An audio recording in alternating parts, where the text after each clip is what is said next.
Chris suffoqua en touchant le sol.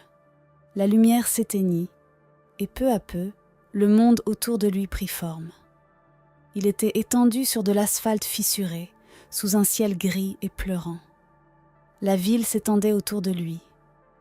Whisper Creek, mais pas celle qu'il connaissait. Les bâtiments penchaient sous des angles impossibles.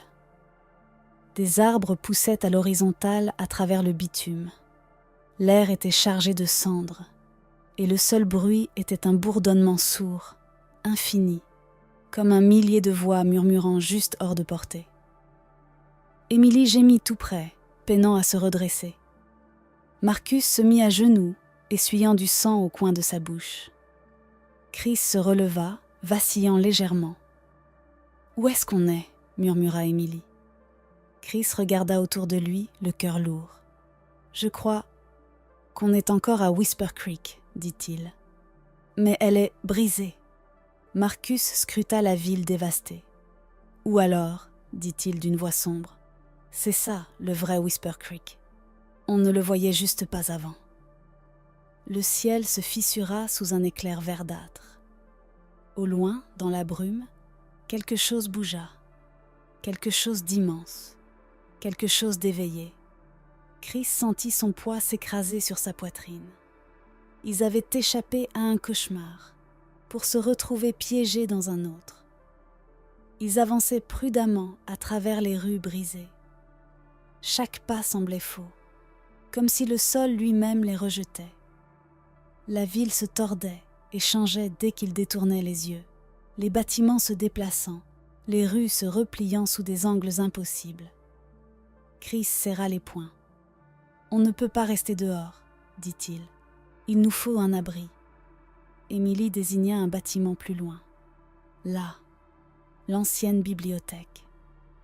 Elle penchait dangereusement sur le côté, ses fenêtres éclatées, ses portes grandes ouvertes comme une bouche figée dans un cri. Marcus fronça les sourcils. « Je n'aime pas ça. » Chris non plus. Mais ils n'avaient pas le choix. Le bourdonnement dans l'air s'intensifiait à chaque seconde, vibrant jusque dans leurs os. Ils sprintèrent vers la bibliothèque, esquivant les fissures qui s'ouvraient dans le sol. À l'intérieur, l'air était plus froid, plus lourd. Des rayonnages de livres pourrissants tapissaient les murs, et d'étranges symboles étaient brûlés dans le bois du plancher. Chris balaya la pièce du regard, le cœur battant à tout rompre. Au centre de la bibliothèque se dressait une table. Sur celle-ci reposait un vieux livre relié de cuir, étrangement intact au milieu de la décrépitude. Émilie s'en approcha lentement. Marcus la retint par le bras. « Attention », prévint-il. Chris s'approcha lui aussi, attiré par quelque chose qu'il ne pouvait expliquer. Sur la couverture, un seul mot était gravé profondément dans le cuir. « Se souvenir ». Chris tendit la main et toucha le livre. Le cuir était chaud, pulsant légèrement sous ses doigts comme une peau vivante. Il hésita, puis l'ouvrit. Les pages étaient jaunies, fragiles, mais l'écriture restait nette, gravée profondément dans le papier. Ce n'était pas une histoire, c'était un registre, des dates, des noms, des événements, et tout était lié à Whisper Creek. Émilie se pencha par-dessus son épaule, la voix tremblante. Ces noms, ce sont des gens du village. Chris acquiesça lentement, feuilletant d'autres pages. Chaque entrée était détaillée, presque obsessionnelle. Naissance, décès, disparition. Tout était documenté avec une précision morbide. Marcus se pencha à son tour. « Regarde les dates, dit-il. Certaines remontent à plusieurs siècles. » Chris s'arrêta sur une page datant de plus d'un siècle. Là, clairement écrit, figurait son propre nom de famille. Son sang se glaça. Émilie montra un autre nom, celui de son grand-père. Ils n'étaient pas des étrangers ici. Ils ne l'avaient jamais été. Leur famille faisait partie de cet endroit, partie de la malédiction. La vérité s'abattit sur eux comme une vague. Ils n'étaient pas tombés par hasard sur Whisper Creek. Ils avaient été ramenés chez eux. Chris referma lentement le livre, ses mains tremblantes. La vérité était indéniable. Leur sang était lié à Whisper Creek. La malédiction coulait dans leurs veines. Emily s'effondra sur le sol craquelé, la tête entre les mains. « Alors, qu'est-ce que ça veut dire ?» murmura-t-elle. « Qu'on est piégé ici pour toujours ?» Marcus faisait les 100 pas, le visage sombre. « Ça veut dire qu'ils nous ont ramenés parce qu'on fait partie d'eux, » dit-il. « Fait partie du pacte, du prix à payer. » Chris sentit le poids s'alourdir encore dans sa poitrine. Il comprenait maintenant pourquoi le brouillard les avait appelés. Pourquoi la ville s'était tordue pour les piéger. Ils n'étaient pas de simples visiteurs. Ils étaient des sacrifices. Le sol trembla sous leurs pieds et le bourdonnement dans l'air s'amplifia. La bibliothèque gémit, ses murs se courbant comme si quelque chose d'énorme pesait sur elle. Chris serra les poings. « Il n'y a qu'une seule façon d'en finir, » dit-il à voix basse. Emily leva les yeux vers lui, des larmes plein les yeux. « Laquelle ?» Chris soutint son regard, la voix ferme. « Briser le cycle, rompre la lignée. » Marcus se figea. « Tu veux dire ?»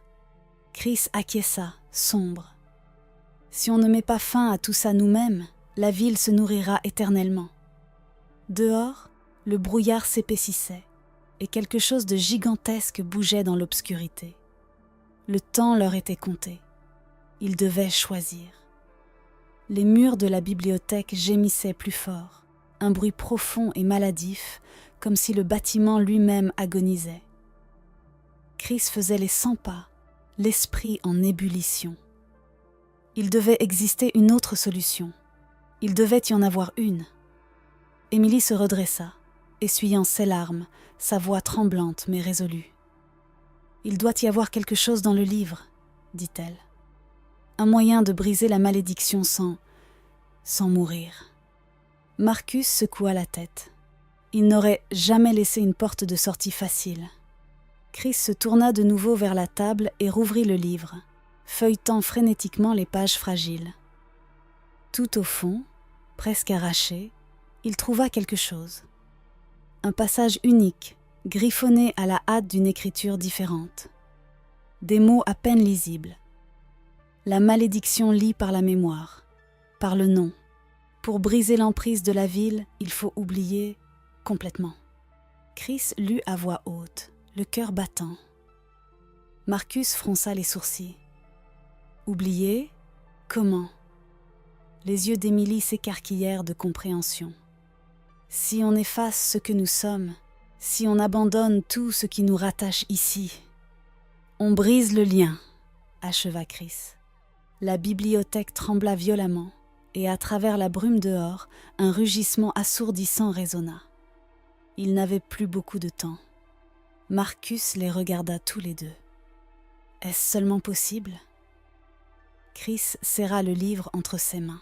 « Je n'en sais rien, » répondit-il. « Mais c'est notre seule chance. » Il devait choisir entre le sacrifice ou l'oubli. Et le brouillard brisait déjà la porte. Les portes de la bibliothèque cédèrent dans un craquement assourdissant. La brume s'engouffra, vivante, ondulant comme 1000 mains avides. Chris saisit Emily et Marcus par les poignets. « On le fait maintenant !» hurla-t-il. Ils formèrent un cercle, le vieux livre pressé entre eux. Chris ferma les yeux. Il pensa à sa famille et repoussa le souvenir. Il pensa à son nom et le laissa s'effacer. Il pensa à tout ce qu'il était, tout ce qu'il avait été, et il l'effaça. La douleur le transperça, aiguë, brûlante. Il sentit les autres faire de même, leurs mains se crispant, leur corps tremblant. La brume hurla de rage. Des formes jaillirent vers eux, des abominations monstrueuses, tordues, incarnations de toute leur peur. Chris lutta contre l'instinct de fuir, de hurler. À la place, il se concentra sur le vide qui grandissait en lui, sur l'absence, sur l'oubli. Le monde autour d'eux se déforma, les couleurs saignant les unes sur les autres, le sol frémissant. Pendant un instant terrible, Chris sentit qu'il glissait, perdant non seulement ses souvenirs, mais son identité même. Était-ce la victoire ou l'anéantissement? Il ne savait pas. Mais il était trop tard pour reculer. La brume s'abattit sur eux, et tout devint noir. Silence. Pendant un long moment, il n'y eut rien, ni douleur, ni son, ni lumière. Puis Chris inspira brusquement, son corps se contractant alors que l'air envahissait ses poumons. Il ouvrit les yeux. Il était allongé au milieu d'une rue. Une vraie rue. Pas de brume, pas de ténèbres. Juste un Whisper Creek silencieux, abandonné sous un soleil pâle du petit matin. Émilie toussa tout près, se redressant lentement, la confusion peinte sur son visage. Marcus gémit en se frottant la tête. Chris se leva avec difficulté, le cœur battant à tout rompre. « C'est fini ?» demanda Émilie dans un souffle. Chris regarda autour de lui. Les bâtiments étaient en ruine, mais normaux. Le ciel était d'un bleu pâle. L'air sentait la poussière, pas le sang. Pas de murmure, pas de silhouette tapie dans la brume. Ça semblait réel. Ça semblait libre. Marcus se redressa, vacillant légèrement. « Je crois qu'on a réussi, » dit-il. Chris n'en était pas certain. Quelque chose continuait de ronger le fond de son esprit, un malaise qu'il n'arrivait pas à nommer. Mais pour l'instant, ils étaient vivants, et Whisper Creek était silencieux. Pour l'instant. Chris, Émilie et Marcus erraient dans les rues vides, hébétés par le silence. Plus de monstres, plus de bâtiments mouvants, juste la coquille vide d'une ville oubliée depuis longtemps. Sur la place du village, ils s'arrêtèrent. La fontaine au centre était asséchée, fissurée, des lianes rampant sur ses flancs. Chris regarda autour de lui. « Je crois que personne ne viendra, » murmura-t-il. Marcus haussa les épaules. « C'est peut-être mieux ainsi. » Émilie fixa la fontaine craquelée, le front plissé. Quelque chose était gravé dans la pierre, quelque chose qui n'y était pas avant. Chris s'approcha. Des mots, frais, profondément entaillés. On peut oublier une ville. Mais une ville ne vous oublie jamais. Le sang de Chris se glaça. Marcus lut les mots à haute voix, la voix rauque. Un grondement sourd fit vibrer le sol. La lumière du soleil pâlit légèrement. Chris se retourna lentement. De l'autre côté de la place, quelque chose se tenait là. Pas de la brume, pas un monstre, une ombre, à la forme humaine, immobile, attendant. La gorge de Chris se serra. Émilie agrippa son bras. Marcus raffermit sa prise sur la barre de métal qu'il portait toujours. Ils avaient échappé au cauchemar. Mais Whisper Creek ne les avait pas vraiment laissés partir. Pas vraiment. Et, quelque part au fond d'eux, ils ne les laisseraient jamais partir.